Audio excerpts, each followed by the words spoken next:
জানোয়ার বল, বাড়ির কাজকর্ম পেলে কেন তুই খেতে বসেছিস? তুই জানিস না আমার জামা কাপড়গুলো কাচতে হবে? এই বেজল মা, কিসের আশায় তুই বাড়িতে পড়ে আছিস? বাবা তোমরা আমাকে শুধু এভাবে মারছো কেন? আমি তো সামান্য দুটো খাচ্ছিলাম। আমার মুখের উপর কথা, শুয়োরের বাচ্চা! কি করছেন? এইভাবে মারলে ছেলেটা তো মারা যাবে। ছি ছি ছি ছি, শুনেছি এ বাড়িতে শিবুকে মারা হয়, কিন্তু এইভাবে? এই সেলিম, তুই আমার বন্ধু, কিন্তু আমার বাড়ির কোনো ব্যাপারে তুই ইন্টারফাই করবি না। আরে যার কোনো বাবা মায়ের ঠিক ঠিকানা নেই, সে বেজন্মানের স্থানে বাড়িতে কোনো দিন হবে না।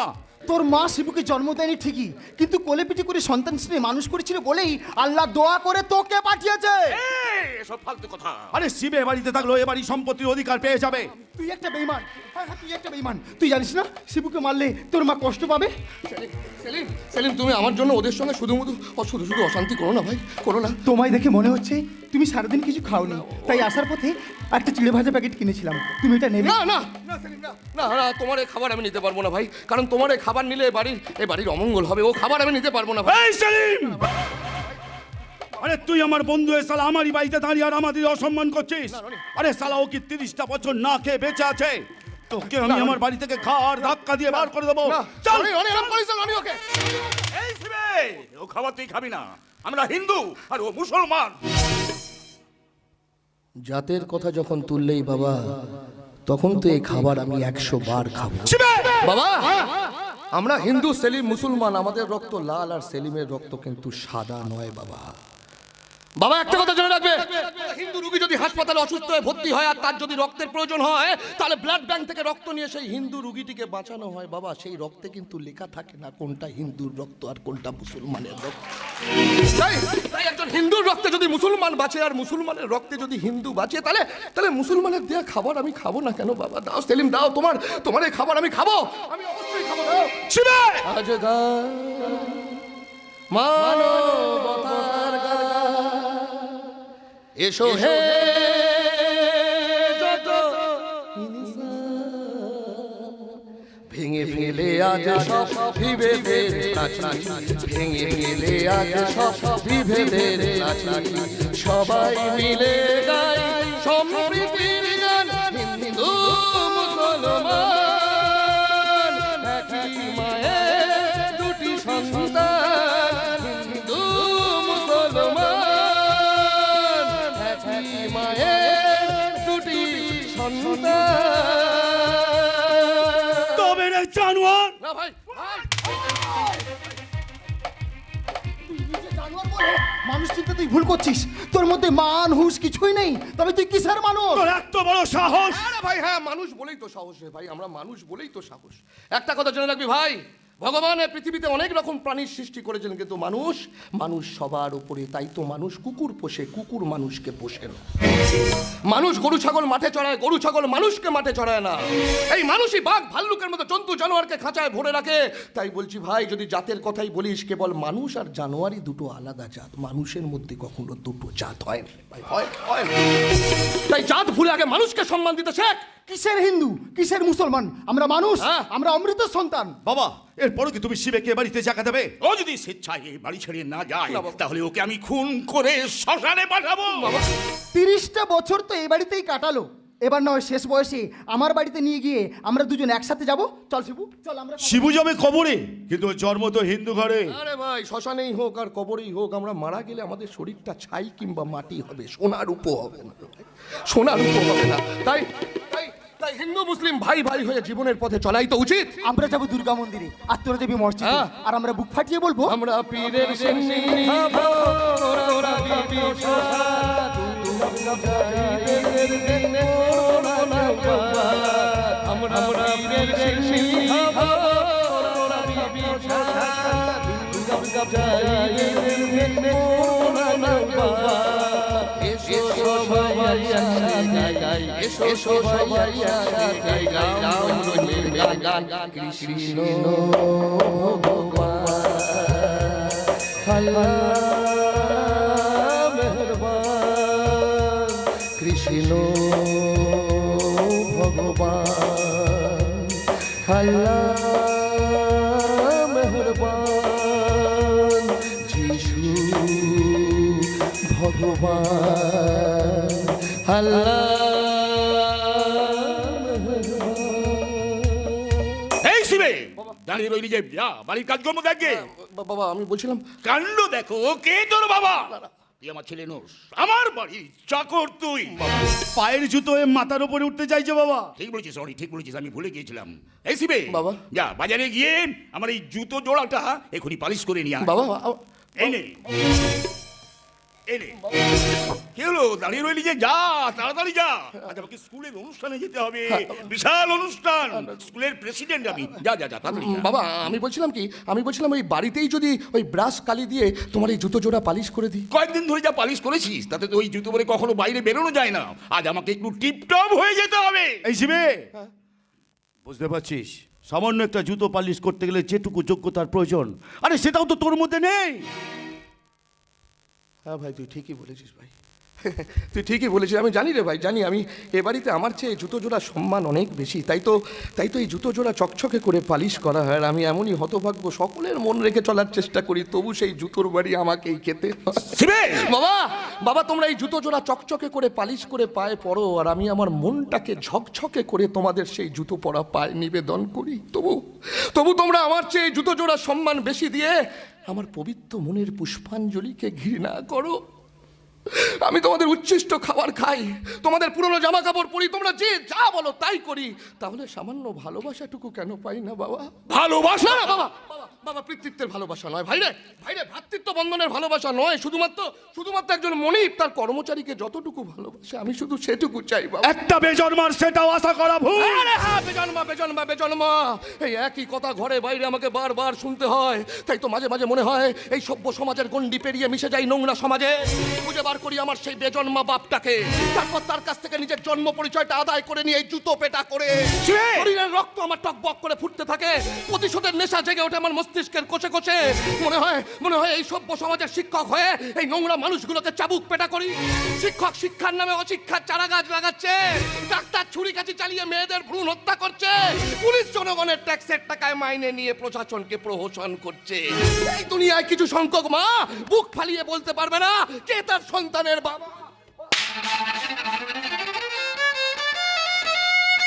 তুই এত নিচে নেমে গেছিস যে মায়েদের সমালোচনা করিস? তোমার জন্য ও এত নিচে নেমে গেছে। তোর জন্য কেন আমাকে এত কথা শুনতে হয়? তুই আমাকে মা বলে ডাকবি না? ওই মা ডাক ফোটার আগে তোর মৃত্যু হলো না কেন? মা কেন ডাকিস? ওই মায়াবী কণ্ঠে কেন আমাকে মা বলে ডাকিস? ওমা তুমি বুঝতে পারো আমার মায়াবী কণ্ঠ? তুমি শুনতে পাও আমার মা ডাক? ওরে আমি যে তোর মা, তুই যে আমার হৃদয় বাবা। থাক ওসব নাটক ফাটক বাদ দিয়ে ও বাজারে যাচ্ছে, ওর হাতে বাজারের থলিটা ধরিয়ে দাও। কি হলো দাও? মা তোমাকে আমার জন্য ওদের সঙ্গে শুধু কোনো অশান্তি করতে হবে না মাগো। আমি বাজারে যাব না মা, আমি এই বাড়ি থেকে চলেই যাবো মা, আমি চলেই যাবো। তুমি যদি ভালো থাকো আমি এই বাড়ি থেকে চলেই যাবো মা। আমার জন্য তুমি শুধু ওদের সঙ্গে কোনো অশান্তি করো না মা, আমি এই বাড়ি থেকে চলেই। মাগো লালন পালন করে মাগো করে দিলে ঋণী, শোধ হবে না দুধের মূল্য জানি কোনো দিনই। মাগো তুমি আমার কাছে স্বর্গের এক ফুল, ক্ষমা করে দিও মাগো করি যদি ভুল।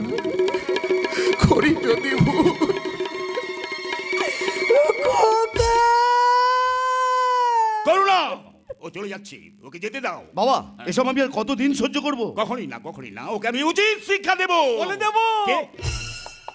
তাহলে কিন্তু 30 বছর আগের কথা সব বলে দেবো। কি ওসমান আবার তুই? আপনি বাঘ আমি ফেউ। ঘেউ করে কেন তুই রোজ আমাদের বাড়িতে আসিস? এই বড় লোকের অকাল কুষাণ্য পাঠা, তুই নাকি সেলিমকে বাড়ি থেকে তাড়িয়ে দিয়েছিস? বেশ করেছিলে। না বেশ করিসনি রনি, বেশ করিসনি। সেলিম ওসমানের প্রিয় লোক। ওসমান এদিকে আয় ভাই, এদিকে আয়।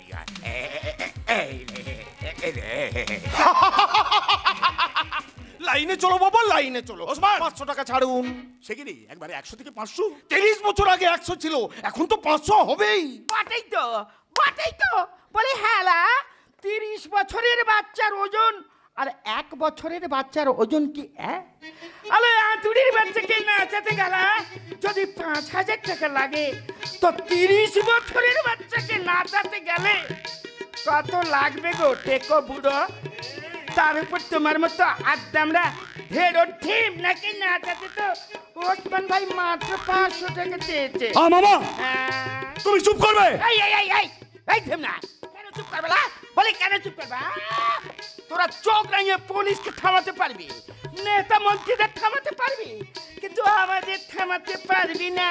কি বললি তুই? তোদের বাপ্পাটাকে টাইট করতে আমি আমি ছাড়া কেউ পারবি না। এই মামা আমি পারবো তোদের মুখে থামা ঘটতে। তবে রে আরে মারবো তালি দেখবি চোখে শুধু সরষে ফুল, ঢিমনামি সব ঘুচে যাবে, হারাবি একুল আর ওকুল। বন্ধুগণ বন্ধুগণ বন্ধুগণ, আজ এই বিদ্যালয়ের সান্ধ্যকালীন অনুষ্ঠানে আপনারা শুনবেন কে বড়, নারী না পুরুষ। লড়াই হবে গানের মাধ্যমে। মেয়েদের পক্ষে লড়াই করবেন শিউলি ভট্টাচার্য এবং ছেলেদের পক্ষে লড়াই করবেন রণদেব রায় অর্থাৎ জনি। এনারা দুজনেই প্রতিযোগী। তবে একটা কথা, এদের মধ্যে যদি কেউ থেমে যায় তাহলে দর্শকদের মধ্যে থেকে কেউ গানের জবাব দিতে পারবেন। শুরু করছি আজকের অনুষ্ঠান নারী বড় না পুরুষ বড়। প্রথমে মঞ্চে আসার জন্য অনুরোধ করছি বিশেষ উল্লেখযোগ্য প্রতিযোগী শিউলি ভট্টাচার্যকে এবং বিশেষ উল্লেখযোগ্য প্রতিযোগী রণদেব রায় অর্থাৎ রনিকে। আমি প্রতিযোগীদের অনুরোধ করছি অনুষ্ঠান শুরু করার জন্য। ধন্যবাদ। নমস্কার। বয়োজ্যেষ্ঠ যারা আছেন সকলকে জানাই আমার সশ্রদ্ধ প্রণাম। ছোট ভাই বোন ও বন্ধুদের জানাই আমার আন্তরিক অভিনন্দন। আপনাদের সবার আশীর্বাদ মাথায় নিয়ে শুরু করছি আমাদের আজকের গানের লড়াইয়ের অনুষ্ঠান নারী বড় না পুরুষ বড়। পাগলা গারদ পাগলা গারদ কোথায় আছে নেই বুঝি তা জানা, পাগলা গারদ কোথায় আছে নেই বুঝি তা জানা। ও রানী বাবু পরেরটা বলুন। পাগলা বাবা গলাটা এরকম মোটা হয়ে গেল কেন? বলুন। পাগলা গারো কোথায় আছে নেই বুঝিতা জানা, পাগলা গারো কোথায় আছে নেই বুঝিতা জানা।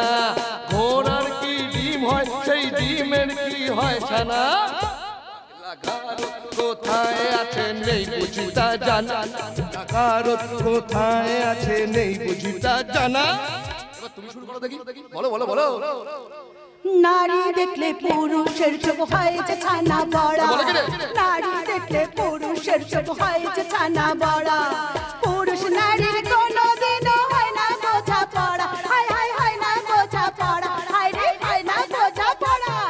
বলো। আরে আহু আহু হে আহু আহু হে আহু আহু বলা নারী, আহু আহু হে আহু আহু হে আহু আহু বলা নারী। পুরুষের সাজ পোশাকে সাজো তুমি যত, হায় হায় সাজো তুমি যত। দেহের গরণ চলন বলন বদলাবে আর না তো, হায় হায় বদলাবে আর না তো।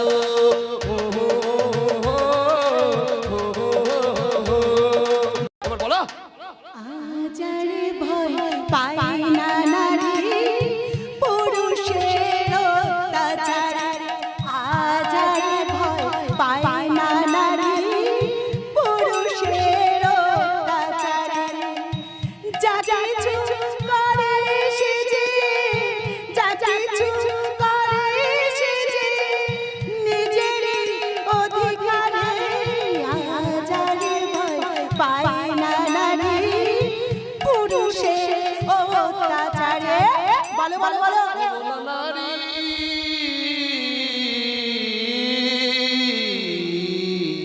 তবুও বলবো নারী স্থান ওই রান্না ঘরে, তবুও বলবো নারী স্থান ওই রান্না ঘরে।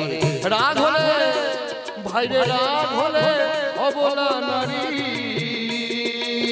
রাগ হলে অবলা নারী কোমর বেঁধে ঝগড়া করে, তবুও বলবো নারীর স্থান ওই রান্না ঘরে, তবুও বলবো নারীর স্থান ওই রান্না ঘরে।